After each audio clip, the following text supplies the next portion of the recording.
Good morning, everybody. I forgot my hat today. I feel a little bit naked, but that's okay. Where we are today, another river. I would say this is one of my favorite rivers there is in my region, and I was a little bit like gatekeeping it because I wanted to show it in a beautiful bluebird day as it is today. Maybe it's not so fruitful in regards of fish, but I'm sure we will get something at least today. But the views you're gonna experience today are just gonna be completely wonderful. So yeah, it's again exactly 9 o'clock in the morning. We are just starting, and let's see what the day brings to us, right?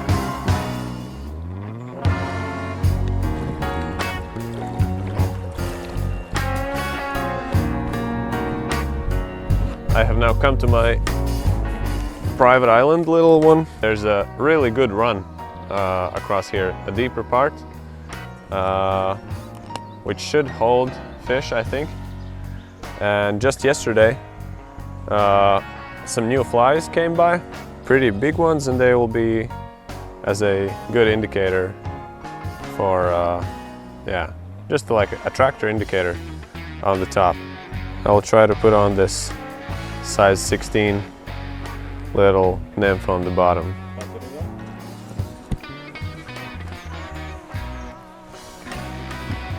So we're back in the business. I have tied my favorite, as usual, dry and dropper rig with like, how much? 40 centimeters in between, and 2x line on the top and 4x on the bottom for the dropper. Usually the casting like that is fine, with a small fly as well. And that big dry fly on the top is holding that holding the weight perfectly. It's not sinking, so I'm having a good indicator. I have never used those things where you drop your dry fly, so like a floatant. I have never used that, but usually just drying it off like this is fine, and I am able to see what's going on. So yeah, let's drift out this little area here and see if we can get something. If not, we have a ton of perspective spots in the front.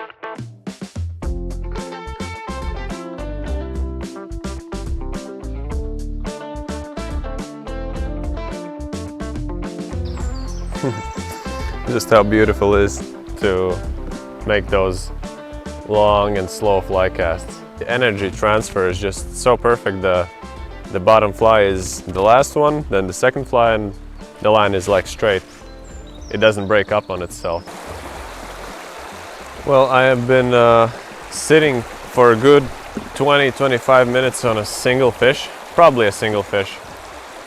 I can see it rising all the time over there, but for some reason it doesn't want to take neither the bottom fly or the top fly. I have tried throwing it from that direction, from the bottom, from the side. I'm debating if I want to catch it so desperately so I would change my flies, but probably not, because maybe that's just a small fish and the dry fly is a little bit too big. One of the concerns is maybe the nymph is too small. I don't know, but yeah, I have been sitting on it for like 25 minutes and starting to think that I'm just gonna pass it up and go a little bit further. In the previous fishing session, it was like if you cast it from one angle and change things up a little bit and cast from the other side, suddenly they're taking it because they're like not seeing the line or something like that. But now nothing like that seems to be working, and yeah, I'm probably just gonna pass it on.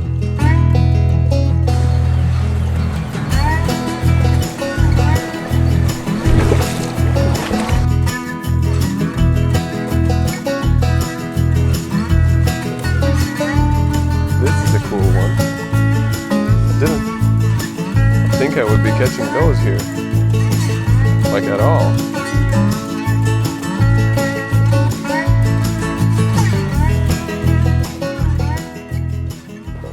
This is a chub. They're called a chub. They're really strong fish and not so typical for these little rivers. They're super strong. Nice one. And they're spawning this time as well, so you can see that he's having like a little bumps on his head. And that's his like spawning coat. Come on, little guy. They're not so yeah, here he goes. They're not so weak as trout. You can handle him pretty safely. Trout is like, you handle a big trout and it's like, well, I'm gonna die now. But those guys are pretty safe to handle.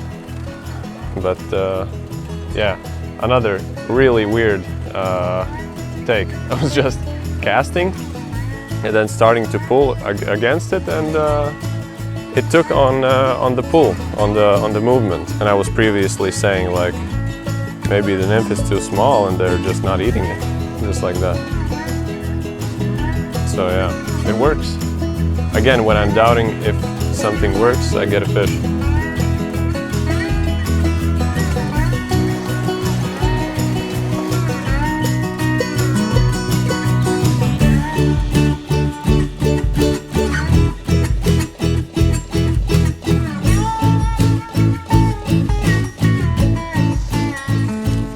A little bit tricky place to cast because those are overhanging trees here. From that side there's no option to cast, of course, and it goes really deep here. I can see a huge rock there under the water, and probably I should cast like in the middle where is the deepest part, and so my flies travel over it. And I'm starting to sink. Oh.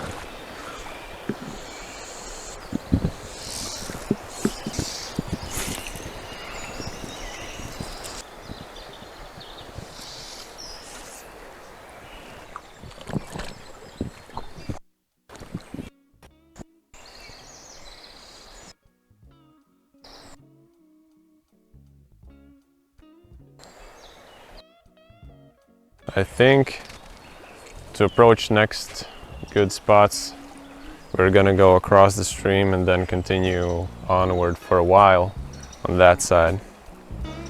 And yeah, probably you've already understood, but I have fished this stream many times. As I said before, this is one of my favorite streams to be at, just because of the beauty, mostly.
what, but I clearly saw a pod of fish moving just along the shore on that side.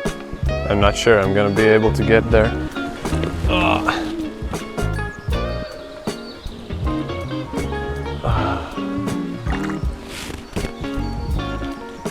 The backpack is in water? No, not yet.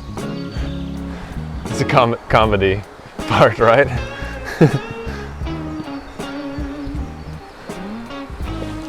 Yep, that's that's a pool. Oh, the question is, oh yeah, both flies. Good. And a wet bag.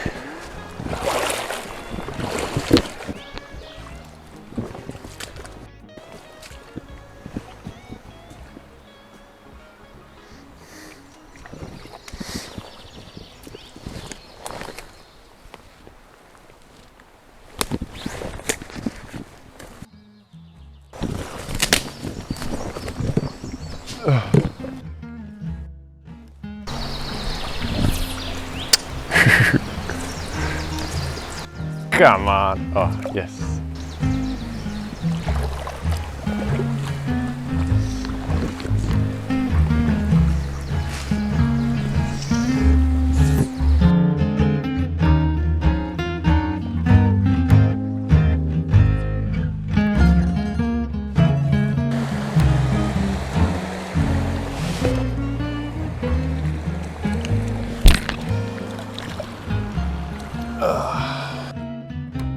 Like a good spot.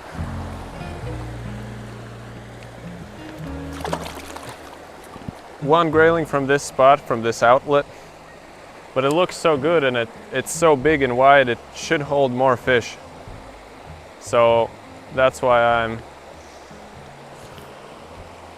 staying a little bit more in here. I'm fishing with a really heavy nymph now on the bottom. So I'm just waiting when it sinks and just seeing my top fly as an indicator, and if it moves I'm just setting the hook, and that's basically it.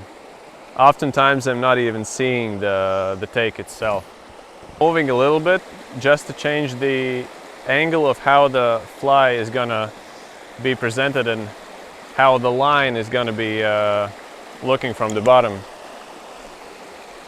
because as I have said in previous videos, I saw a YouTube video like that when there was a camera below the water surface and a fly line was just, not a fly line, but like a leader was placed upon the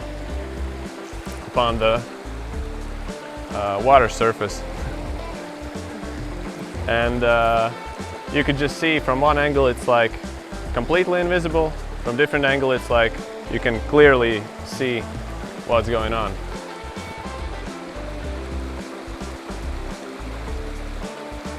And probably fish are seeing that as well. But maybe it was just the one.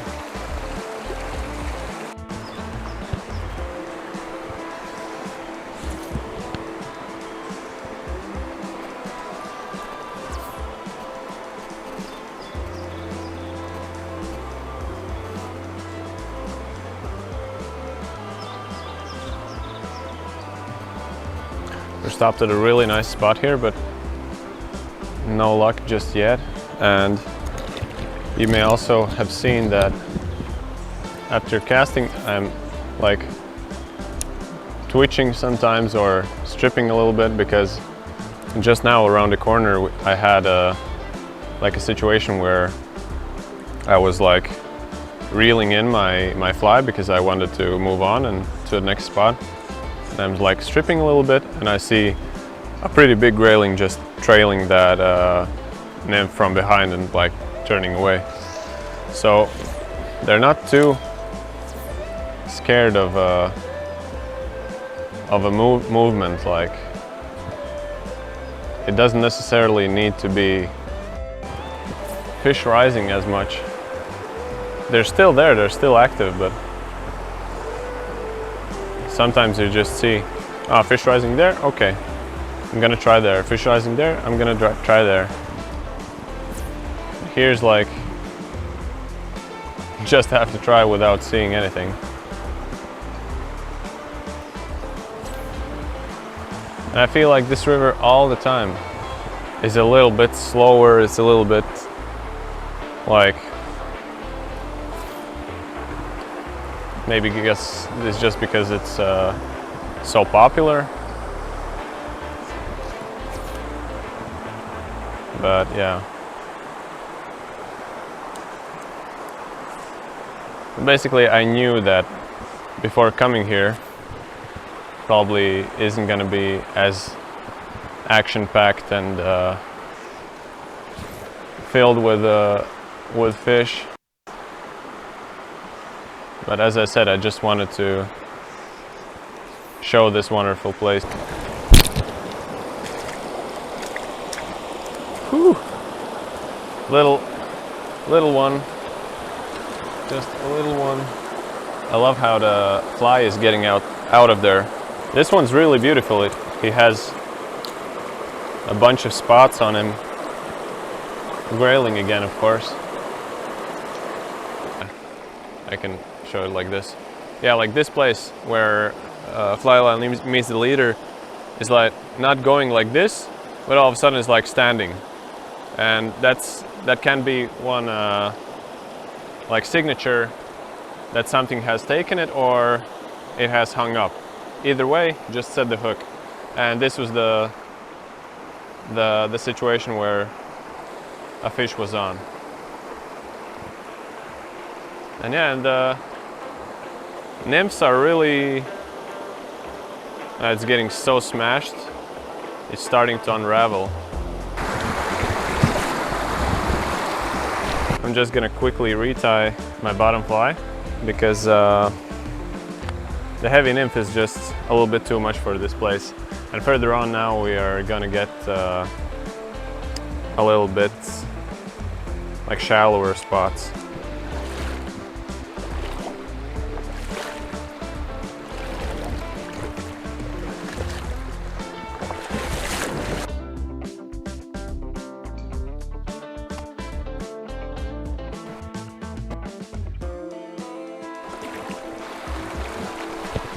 Ooh. Some gymnastics.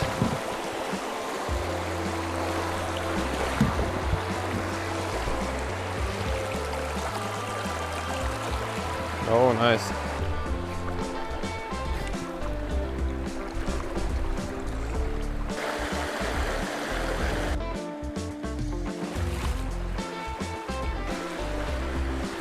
I was trying to fish this little exit and runoff off the ledge. We did get one tiny fish. It wasn't, I'm not even sure it was a grayling, and 100% sure it wasn't a trout because it was like silver white. And I really wanted to reach this point of the river because there are a lot of huge rocks and like those plunge pools. But the thing is, the water level right now is so low. I'm a little bit skeptical about how lucky we're gonna get because the water level is just too low and those plunge pools are too shallow. But when the water level is a little bit higher, then those plunge pools like are a bit deeper. And previously, sometimes when I was fishing here, it's like cast behind a rock and you have a trout, cast behind a rock, and it's like every cast. But with this water level, I don't know. But we'll see. We just have to head a little bit more upstream because the situation, I think, there gets a little bit better.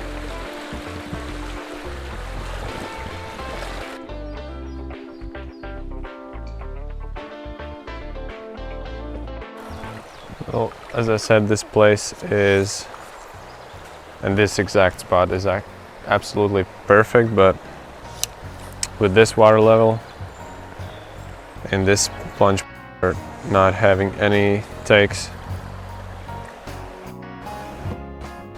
it's a bit too low, a bit too low.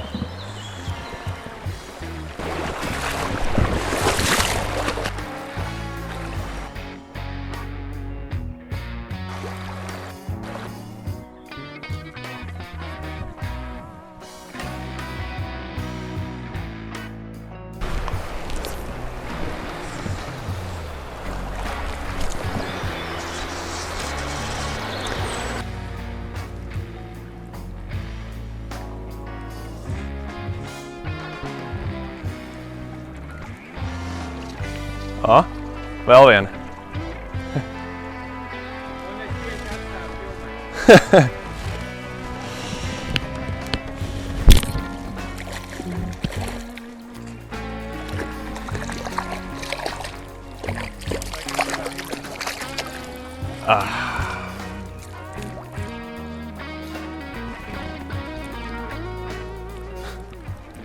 Oh, back in the net. Let's release it.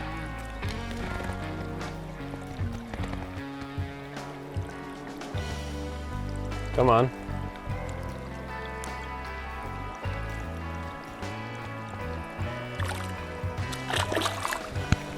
Whew, nice. Right when I was thinking that probably that we're not gonna catch any more fish today because it got pretty hot, it's bright, it's hard to find some spots where fish are still active, but yeah, from almost one spot, 2 fish. The previous one we didn't catch in the camera. That one was bigger, of course. So yeah, I'm just gonna try here and there a little bit more, and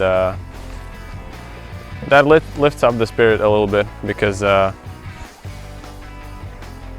was getting a little bit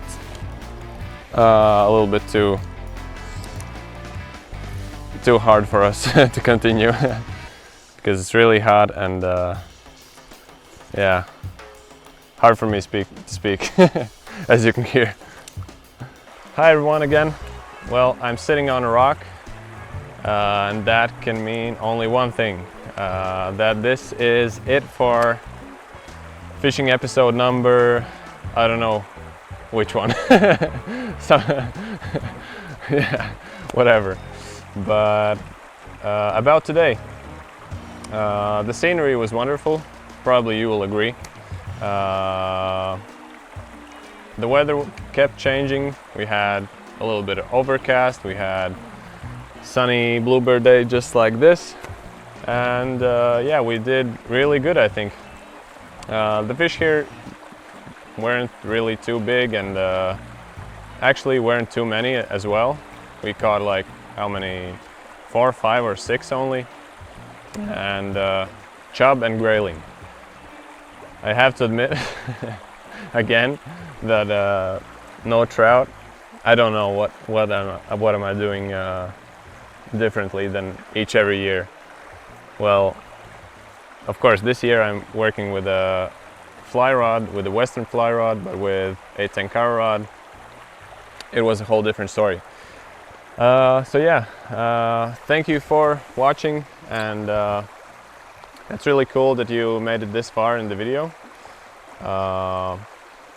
In the next episodes, however, we will try something a little bit different, I think. We will stick to the fly fishing scene still, but with a different rod, and which one you will see in the next video. I guess that's about it. We have a short hike, like 3 clicks back to the car. Oh, speaking about car, I sat in the water like 2 or 3 times today, and I had my car keys on the side in like a holster in my bag. And I just remembered it, and I opened it up, and my car keys are pretty drippy now. They're dripping a little bit. So we're gonna see how that goes. Probably is gonna be fine, hopefully. But yeah, see you in the next one. Bye.